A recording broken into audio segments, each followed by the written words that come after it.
These cement works off to the side here are the foundations of the old Yellow Pine Mill that was in Goodsprings. They'd take the ore out of the Yellow Pine mine, bring it down here to the mill.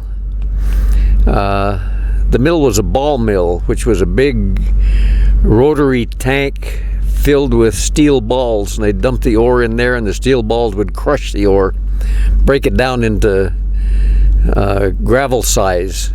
Then they'd load the ore into the train or into dump trucks after the train went out of service, and haul it down to Jean, where it would be put on a train and hauled to the smelter. The train ran from Yellow Pine to Goodsprings for most of the years that the Yellow Pine mine was in operation.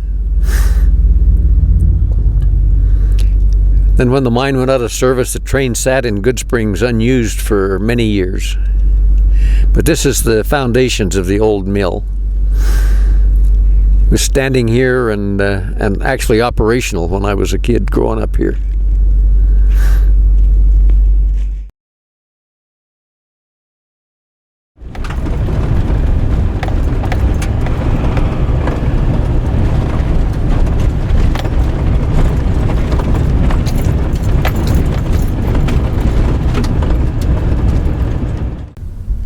Okay, we're at the site of the Yellow Pine mine here. This is one of the tailings dumps from the mine.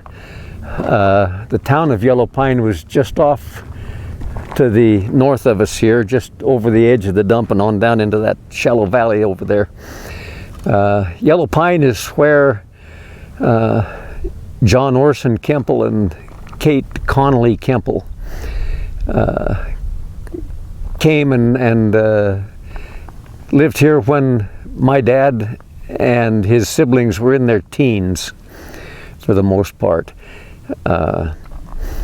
Yellow Pine was quite a booming town. Actually, it was a sister city or sister town to Goodsprings. And the miners here would mine the ore and load it on a train that used to run between here and Goodsprings.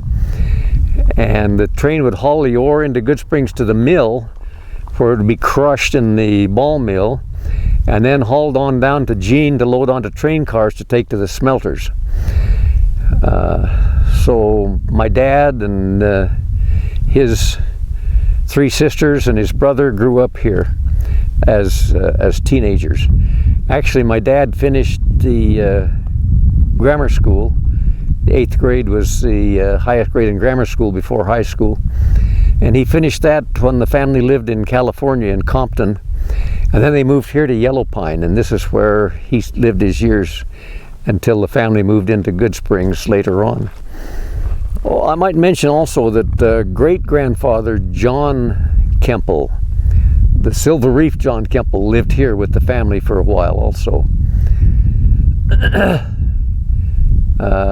Just a couple of stories.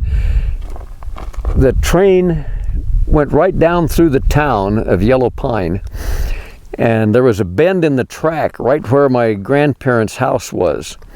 And one day the train was going a little fast and jumped the track, and the engine wound up in my grandmother's living room. And that took a little while to fix up, of course, get the engine out of the living room and the house repaired. Another time, there was a mine cave-in just outside of town, and there's pictures of it with a big hole there, huge hole where the mine had caved in over there, and one of the tunnels had caved in, and the kids would go down and play in that tunnel until the mine superintendent chased them all out because he was afraid that there'd be more cave-ins in the tunnel. What can I say? My dad always looked back at his Yellow Pine days with nostalgia, and often on Easter we'd come out here for our Easter picnics and come out to Yellow Pine and wander through the old ruins of the old town and sit up on the mine tailings dumps here and eat our Easter picnic.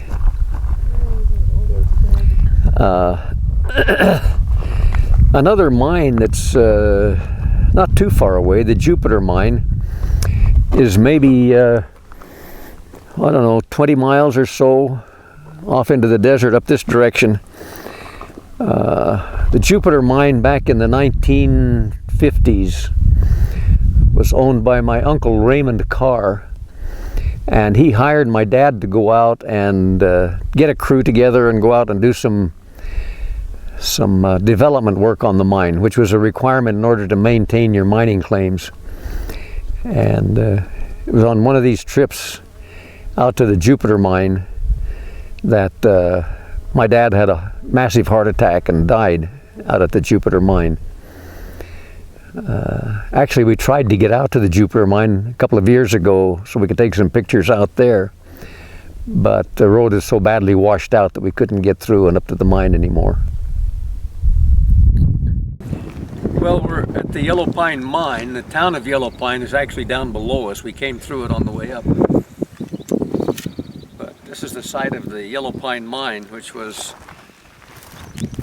noted for lead and zinc. And this town of Yellow Pine was actually a sister city to Goodsprings. The mine was here and the mill was at Goodsprings. And there was a train that ran between Yellow Pine and Goodsprings that hauled the ore to the mill in Goodsprings, and then after they'd milled it there, they'd haul it down to Jean and load it on train cars to take it to the smelter. It's the engine. It sat in Goodsprings up behind the schoolhouse for many years. We used to go play on it.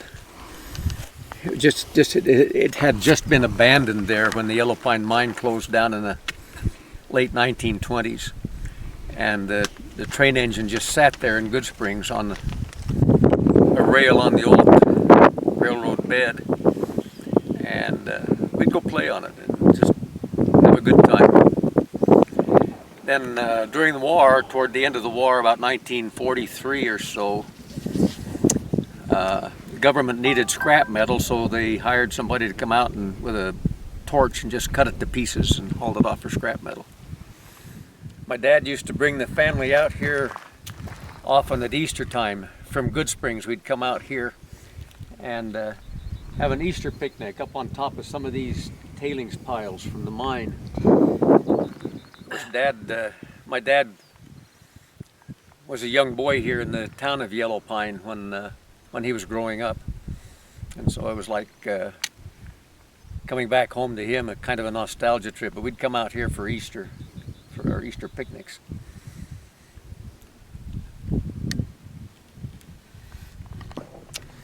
Brigham tea, sometimes called Mormon tea. Take the stems and boil them in water and make a tea out of it. And guaranteed to keep you regular. The barrel cactus, I don't know about nowadays, but it used to be that it was against the law to dig a barrel cactus, to destroy a barrel cactus, because it's a source of water. For anybody that's lost in the desert and can't find a source of water, you can cut it open and suck juice out of the pulp, actually suck water out of the pulp. It's also the cactus that they use to make cactus candy. You peel it and take the core from the center and boil it in sugar water and make cactus candy.